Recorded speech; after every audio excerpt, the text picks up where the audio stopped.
We're rolling. Rocking and rolling. Rock and rolling. Did you know The Muffin that Man? it's not a really good fashion statement to have brown and black at the same time? I've never been known for my fashion sense. Yeah. So. At least Actually, that's what I hear. have blue joggers on too, so you gonna want to talk about those? Blue, you're just totally Blue, clashing. gray, brown.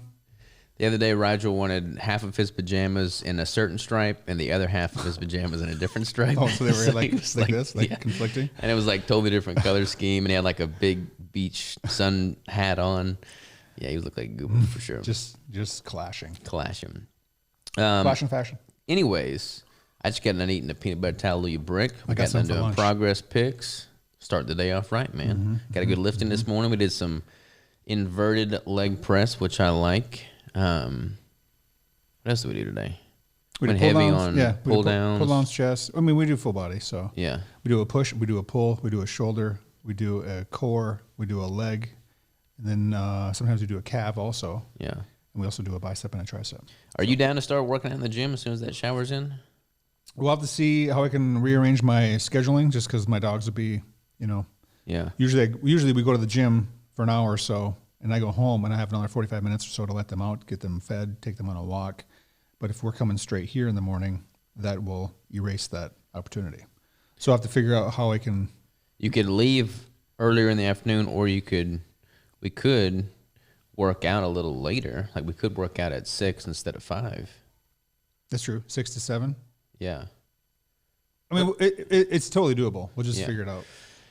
What else is new? We got a whole bunch of. Last time we recorded a work podcast, we recorded it the day after we recorded the price change announcement, but the price change announcement had not yet been published. Right. So we didn't know what any of the feedback was going to be like.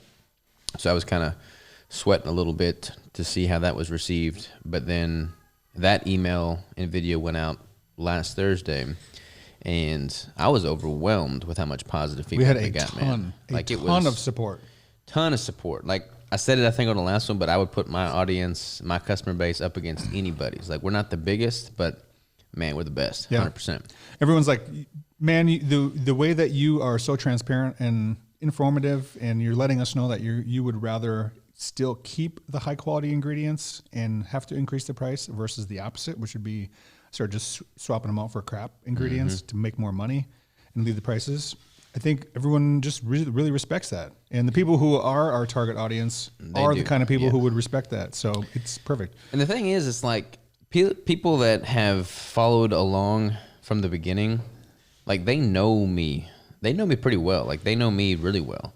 They know that we slept on a freaking warehouse floor for 3 years to build this business. They know that I'm not doing it just to rake in a bunch of profits and retire. Like I'm not trying to build the business to have like a buyout. Like I'm trying to build it to make a difference. And they know that I'm not trying to take advantage of anybody. They just know that it is what it is, and I can't shoulder those costs anymore without changing my costs. So yeah, I was overwhelmingly pleased with how much positive support we got. Like we didn't even get any negative comments really. I mean, we had like a couple people that are like, "Oh, I'm probably not going to buy." A couple, but like, I mean, 99% positive for sure, which is just awesome. And I think the people who are going to maybe fall off or are no longer able to afford it or prioritize it are the people who haven't been with us for very long. Yeah. Because the people who have, a lot of the commentary from those folks was that, I may not be able to buy as many, but I'm going to keep buying them. Like I'm not going anywhere. My kids love them. My family loves them. We take them here and there and everything. So. Somebody else made a pretty cool comment as well on the Facebook. They were like, I still buy them. I buy them to support y'all, but I oftentimes make my own too. But there's no point in me doing that because it's cheaper to buy them, even with the price increase. Right. And I'm like, yeah, man, 100%. He's like, his comment back was like, just do the math. 1 pound of cacao butter on Amazon is like $37. And he's right. Like I get the wholesale pricing because I'm buying so much of it. If you were to buy your own ingredients and make it at home, like it would legitimately cost more, even with the price increase that we're going to roll out. Right. So once you start pricing out the same ingredients and same quality ingredients, everyone's like, oh, yeah, I could just get a whay protein and throw it in there. Yeah, you can get a cheap garbage whay protein, but that's not what we're using. Yep, 100%. Yeah. Anyways, there's that. I bought a bunch of the guys in my men's Bible study group on Thursday wanted to get higher quality meat. And they've all kind of been, it's kind of cool, man. Like they ask me all about nutrition, like they're trying to get healthier. So one of them got in contact with me, and I gave him my chicken contacts point phone number. So like he's been getting a lot of his chicken from him, all pasture chicken to feed his family with. Another guy is like, hey man, I really want to get some beef. You know where I can get some beef? And I'm like, well, I got a ton of beef. I don't really need any more right now, but I've got a really good connection, and he's got a steer ready to slaughter. I can get that, and I've got the chest freezer space, so I'll just store it, and then you can get it whenever you're able. Nice. So all these guys are like, yeah, let's just get a cow. So we bought a 2-year grass-fed finished steer. We got that delivered this weekend on Friday, I guess, when you were here. Yep. And then yesterday, Crystal and I came here. We weighed everything out. It was like 442 pounds of finished beef. There was like 222 1-pound packages of ground. There was like 23 ribeyes, a couple porterhouses, lots of sirloin steak, lots of chuck roast.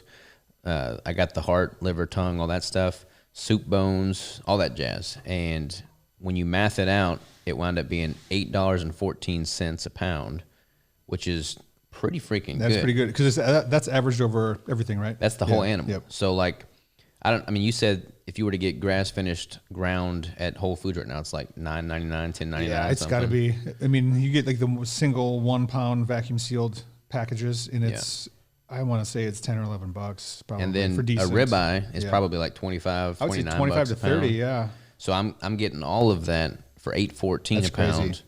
and I'm just gonna let them come and pick it up and pay me for it. And I call my folks; they want to get half of it. Because they're going to be here a little while before they go out sailing again. So that's what I've always wanted to do, too. I always wanted to eventually have enough land to raise my own animals, but until then, source locally and hunt and whatnot, and have enough meat where I could provide to my family, like my parents, my uncles, aunts. You say aunt or aunt? I usually say aunt, but I have said aunt. I normally say aunt. It's weird that I just said aunt just then. Aunt. But yeah, aunt.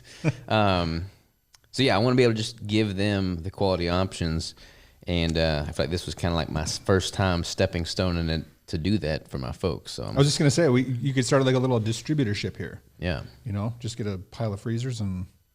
Well, we got the freezers, and a lot of people want the quality food, but they can't get a whole cow. Mm-hmm. Exactly. Because they don't have the space for it or whatever, or the money. Or the money. So I just got it, and I didn't really have the money for it either, but I knew that it was all pretty much already spoken for. Like everybody wanted it already. So I paid for it, and then they're going to pay me back. But I mean, that way everybody wins. Like the farmer wins, they win. I mean, it's just good, So it's good. Support the little guys.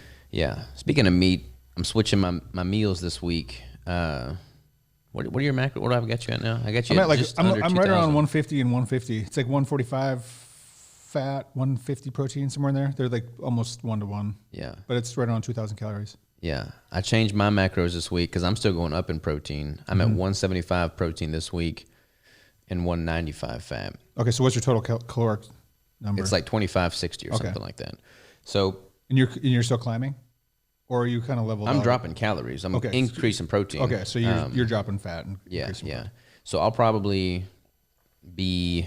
What I'm going to do this week is I'm going to have my brick. I'm trying to 4 tablespoons of heavy cream in my coffee, have 1 cup of coffee, and then a brick for my first meal after I train. And then tonight for dinner, I'm going to have, I think, 18 ounces of ground beef, 80-20 roughly. Throw some butter in there or what? No, I'm high enough on the protein where I don't get any butter. I'm doing 80-20, 18 ounces, and then I'm going to do, I think, 3 or 4 egg whites is what it wound up being. But I was just slamming those Egg Life wraps, like 6 a day. And I just needed to have you show me how to make those, man. They're super easy. I don't remember what I made. I could probably scroll back on my Instagram, but I made them. And that's when Egg Life reached out to me and I got in trouble. Yeah. Because they called me out and they're like, we'll have our legal team do whatever they need to do. Please remove all these posts. Please remove all these references to Egg Life. Because you were making your own? Because I was making my own, and I was like, I posted something that said, make your own Egg Life wraps. So I probably shouldn't have tagged them or actually called them Egg Life wraps. Yeah. I should just, egg wraps, whatever. Egg crepes. Yeah. But anyways, they're super easy to make. I had them so dialed in that I could just whip up like 6 or 8 of them at a time, and I would just put them on a cooling rack, and then once they cool, then you can stack them together. Because you were doing the whole egg though, right? Yeah, I was doing the whole egg, but So there's going to be some fat in that version. Yeah. Because they're just using just the egg white. So it's pretty much all protein. Is yours pretty pliable though? Like it doesn't just tear? It's exactly like the Egg Life wraps. But I think I used something as a powder, like as a binding solution. Might have been like, about like beef gelatin. Actually, I think it was just an unflavored protein, an iso protein.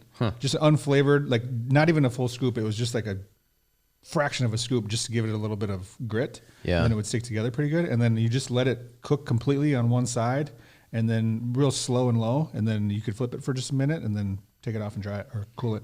One of my hacks when I was deep into prep before I was even keto, I would get, I'd make these massive protein pancakes and I would have like a whole bunch of eggs whisked together with, a scoop or two of protein powder. And then I had this massive cast iron skillet and this like triple wide spatula. And I would pour this concoction there and then it would rise. It would rise like 3 inches. 3 inches. Pretty good height. The hard part was, we'd cook, but you had to flip it. So like that was the hard part. Cause like sometimes, you'd flip it and it'd break right in the middle. So what I just had to get another cast iron skillet and I'd put one on top and then flip the whole thing. But yeah, man, I was like the protein pancake master there for a while. I used to do that too. I forget what brand it was, but there was a big brand back in the day that made pancake mix. They made bread. They made flatbreads. Oh, what the heck? It was it wasn't Kodiak. It was something protein. I forget, but yeah, I used to do the protein pancakes too, and like the syrup and like the whole works. We had that. Did you ever see that big waffle maker that I got, Crystal? You guys made me chaffles in that before. Yeah, that thing crapped out on us a long time ago. So she's been craving chaffles because she's pregnant and that's what she's craving. But I need to find another one because like the little at-home waffle makers are pretty spindly. I mean, they fall apart. They're not really that great. I got a cheap $5 one from Target. It's like one of the mini ones. It's like, yeah. So this one I got on Amazon. It wasn't even that expensive, but it was like a commercial waffle maker and it had like the big 4 squares. Okay. And that thing was it was huge. I mean, it was like heavy, but it just totally stopped working on me. So I need to get another one, but they don't make that one anymore, so I got to find an alternative to it. But that was super nice because you could make the chaffles. We would make sweet ones, and then we'd drizzle melted brick on top, or we'd make like a savory one, and then we'd use that as like the bun for burgers or for like egg sandwiches with bacon and like a hard boiled or a fried egg in the middle and cheese. Man, you got me drooling. Yeah, what are we both doing talking about food right now? I remember the first time I came here. Maybe the second or third. I don't remember, but it was my last prep. I came and I stayed with you guys.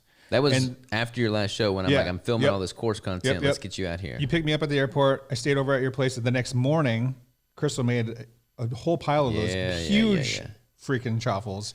And you had all the little condiments out in dishes, like Lily's chocolate chips and berries and melted keto brick. And there was like nuts and all this different stuff, and I just loaded that thing up. Yeah. So now in my brain, just now while we were talking about it, I'm like, dude, what if we had a chaffle party after your competition in September, or maybe just invite me only?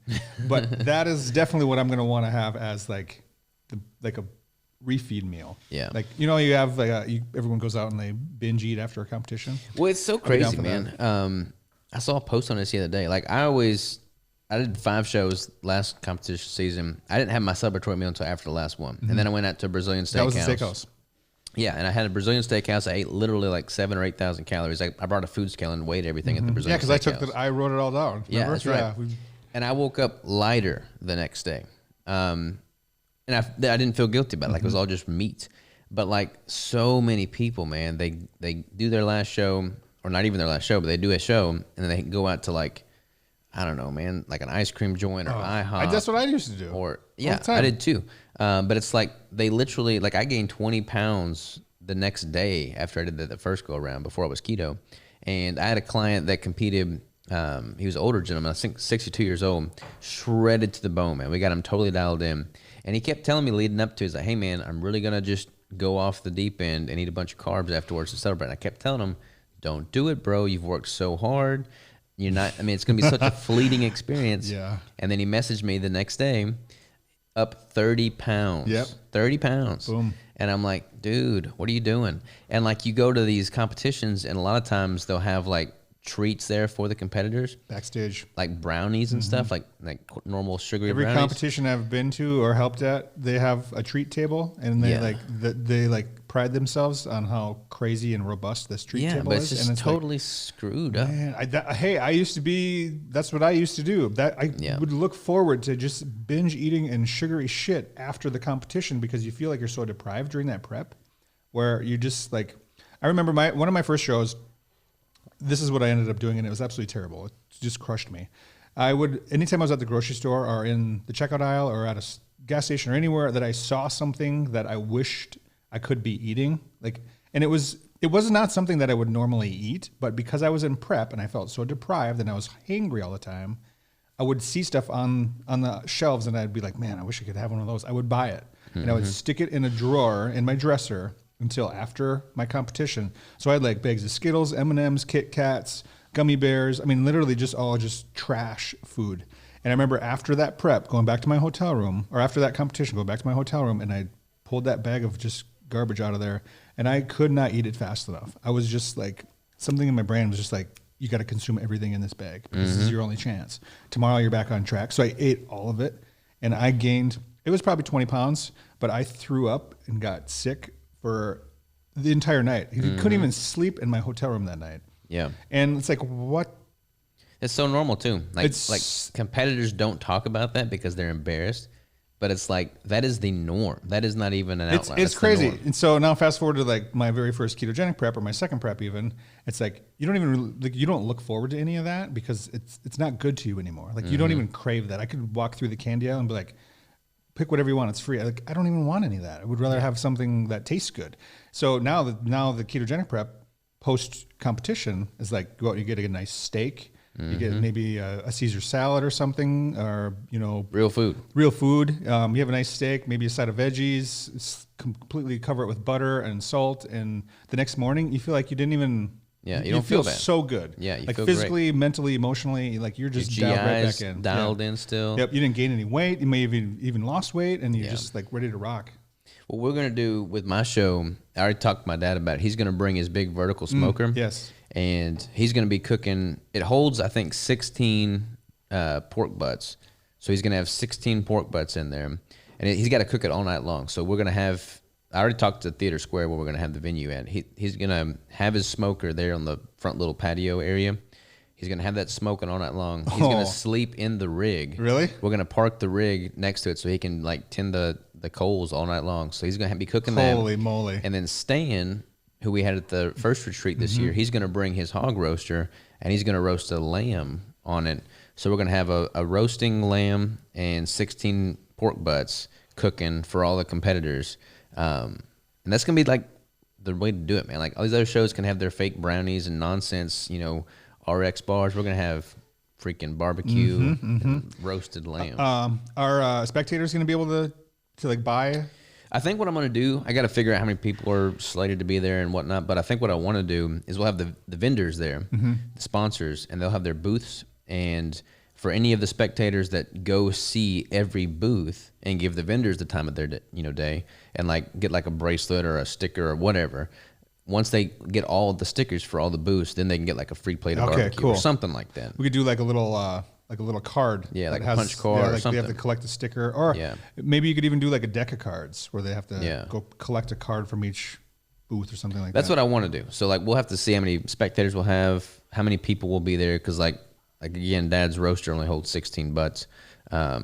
And then the lamb, so there should be a lot of food, but it's just a matter of how many people are going to be there. Speaking of vendors, I'm excited. Redmond Relight just hopped on board. So they're going to actually have a booth there. That's the plan, because they want to kind of get into more of like the bodybuilding kind of competitive scene and see how they can kind of dial themselves in to be in that demographic. So been talking to Scott there, and they're pretty stoked about being part of that. Yeah, I'm a big fan of Redmond, like the company, the people. I mean, the people, like I know them pretty well, and they're just good people. They are. They align well with like your way of doing business and like your transparency, morals, beliefs. And they've been around for a long time. Like they were at the first KetoCon way back in 2019, whatever that was. And like we've always spoken at the same conferences and had booths together, and it's just like You know, they've invited me to their place several times. Like they're just good people. You know, They are. I think you originally turned me on to them just as a brand before I knew anything about the company. Then I ended up just ordering more, using more, and then ended up meeting them personally at Omaha. Yeah. At one of the conventions. Yeah. Yeah. Solid people. They're super solid. Solid people. We've also got a posing seminar. Yeah. Which you're In going to 2 be weeks. on for. I'm going to be gone. I'll be out of But town. May 24th, anybody that wants to come to Ozark Iron Gym, we're going to do a free posing seminar from 12 to 2. And I got to make a presentation for that because I'm hosting this one instead of Joe. So I'll have like a presentation the first hour. Second hour will be open posing, like critiquing people working on transitions, mandatories, symmetry round poses. And I think what Joe has not done is help people with their choreographed routine. And I kind of want to work on that with people. So we'll do some of that, and then it'll be like open gym afterwards for people that are there to come lift. So Sweet. Should be good. Should be good. We got a lot to do today, man. We do. We don't have very many bricks in stock right now. We're running kind of low on inventory. Running kind of low on supply chain issues. Yeah. Behind the scenes for people, we have seen your comments about how everything's out of stock right now. We totally understand the frustration. We are just as frustrated. We are just as frustrated. We have ordered all of the supplies, ingredients, packaging material for like the next 14 weeks, but a lot of our suppliers are delayed. They got their own bottleneck change right now.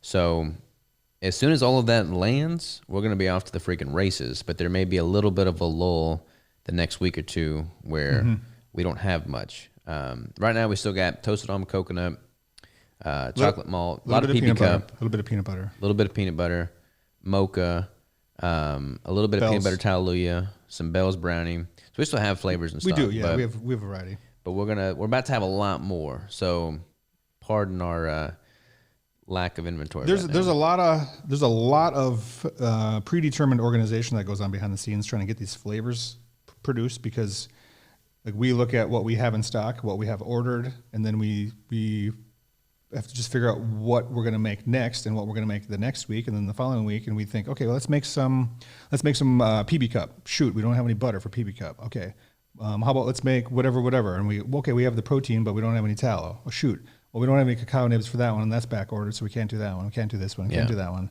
And what's we don't crazy, have any film, so we can't make anything. We can't package anything. And what's crazy is like all of that stuff has already been purchased. Like it's already been way ordered in advance. Like more in advance than we've ever ordered stuff in advance. And then it's just like. So it's not like we're dragging our feet and procrastinating. Yeah. It's like we're trying to be as proactive as possible, but we're still relying on people getting us the stuff. So.